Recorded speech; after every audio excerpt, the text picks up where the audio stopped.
위장을 해도 수년 지나서 만나도 까마귀가 사람을 알아본다. 까마귀는 매우 영리하고 놀라운 기억력이 있습니다.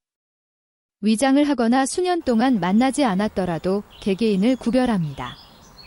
이는 까마귀가 인간의 얼굴과 목소리를 기억하는 능력을 보여줍니다.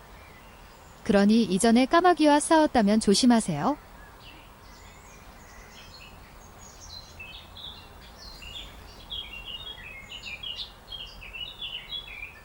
심해 서식 엄청개구리의 비밀.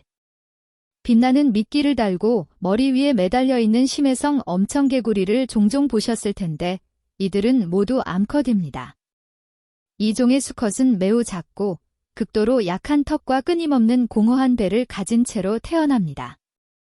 암컷을 만나면 굶주림과 짝짓기 사이에서 갈등합니다. 결국 그들은 덤볐다가 미끼에 물립니다. 암컷은 그저 수컷을 통째로 삼킵니다. 하지만 그녀의 몸은 효소를 분비하여 수컷의 몸을 천천히 흡수하되 고환만 남겨둡니다. 이를 통해 암컷은 원할 때 즉시 자신의 알을 수정할 수 있습니다. 일부 암컷의 몸에는 수많은 수컷을 흡수한 증거로 고환의 줄기가 점점이 있습니다. 나무늘보는 그 이름답게 짝짓기 상대를 찾는 것조차 극도로 게으릅니다. 그러니 암컷이 나무에 올라앉아 짝짓기를 위해 수컷의 주의를 끌기 위해 소리 지르죠. 수컷은 그 소리를 듣고 더듬더듬 기어오릅니다. 이는 나무늘보에 믿기 힘든 게으름의 전형적인 예입니다. 애벌레의 놀라운 변태 여정. 애벌레가 번데기 단계에 접어들면 단순히 날개가 생기는 것이 아닙니다.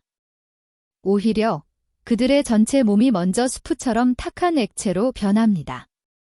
그 다음에 그 액체가 굳어져 번데기를 이루면서 안에 있는 생물체를 보호합니다. 결국 완전히 성장한 나비로 탈바꿈할 때까지 말이죠. 수탉이 울 때마다 일시적으로 자신을 난청시키는 이유. 울면서 100데시벨까지 울릴 수 있어서 기차 호루라기 정도의 소리가 난다. 자신의 울음소리로 난청이 되지 않도록 수탉들은 일시적으로 청각을 마비시키는 장치가 있다. 뇌에서 뇌의 활동을 일시적으로 억제하는 신호를 보내 청력을 보호한다. 이것은 자연이 만들어낸 정말 영리한 기전이다. 사람과 새 사이의 은밀한 꿀 사냥 동맹. 아프리카의 일부 부족은 꿀가이드 새와 직접 소통하여 꿀을 사냥할 수 있다. 이 새들은 사람들을 나무에 숨겨진 벌통까지 안내한다. 부족 사람들은 벌통을 열고 꿀을 가져가고 벌레와 벌집은 새들에게 남긴다. 이는 인간과 야생동물 사이에서 목표성 있는 양방향 신호교환의 유일한 알려진 예이다. 그런트 피쉬의 소리는 수중 세계에서 가장 시끄러운 소리다. 270데시벨이 넘는 소리를 내는데 이는 인간의 견딜 수 있는 범위를 수천 배 초과한다. 가까운 거리에서 이런 소리의 강렬한 진동은 고막을 파열시키고 조직을 파괴시키고 심지어 죽일 수도 있다. 어떤 다이버들은 그 무서운 소리에서 발생하는 에너지로 물의 온도가 올라가는 것을 느낄 수 있다고 한다. 재미있는 사실, 뱀이 눈을 깜빡이지 못한다. 대부분의 척추 동물과 달리 뱀은 눈꺼풀이 없다. 그들은 눈을 감고 뜰 수 없다. 그러니 뱀이 눈을 깜빡이는 것을 본다면 사실 도마뱀을 보고 있는 것이다. 오직 도마뱀만이 사람처럼 눈꺼풀이 있어서 눈을 깜빡일 수 있다. 가끔 황제 펭귄 중 한 마리가 아주 이상한 행동을 보인다. 어느 순간 펭귄 한 마리가 무리해서 등을 돌리고 남극 대륙 내륙 깊숙한 곳을 향해 걸음을 옮기기 시작한다. 먹이와 물, 안전함에서 멀어진 채 확실한 죽음을 향해 혼자 모험을 떠난다. 과거의 과학자들은 이를 막으려고 무리에 다시 데려다 주기도 했다. 하지만 같은 방향, 같은 최후를 향해 다시 여정을 시작한다. 심지어 방해받으면 폭력적으로 반응하기도 한다. 추측들에 따르면 이 펭귄들이 우울증에 걸려 가혹한 자살을 기도 중이라고 한다. 새들도 우울증이나 불안을 겪을 수 있지만 지나치게 깃털 깎기, 비정상적인 소리 지르기나 침묵, 식사 거부 등의 즉각적인 반응을 보인다. 하지만 왜 이 펭귄들이 이런 극단적 선택을 하는지는 아무도 모른다. 그린란드 상어의 기묘한 눈 뒤에 있는 비밀. 그린란드 상어의 대부분이 눈이 먹히는 고유한 기생충에 의해 눈이 보이지 않는다.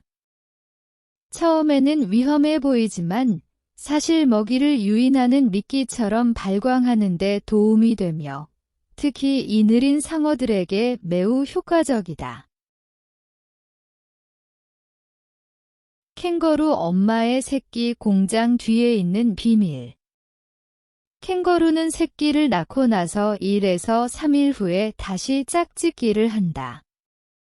신생아 조오리는 주둥이를 가방 속 젖꼭지에 걸치고 잘 자라기만 하면 어미 캥거루는 그녀의 새로 수정된 배알을 휴면 상태로 두고 백업 새끼를 위해 모든 것을 준비할 수 있다.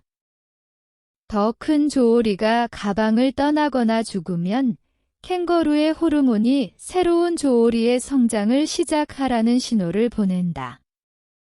따라서 어미는 동시에 가방 밖의 이와 젖 먹는 조오리, 그리고 성장을 기다리고 있는 조오리를 가질 수 있다. 많은 종류의 새들이 둥지를 깨끗하게 유지하기 위해 새끼들의 배설물을 배변 즉시 먹는다. 부모 새들은 악취나 포식자를 유인하지 않도록 젖은 분변을 삼킨다. 그러니 어떤 새가 되고 싶다고 바라기 전에 이 반갑지 않은 의무에 대해 크게 고려해보는 게 좋다.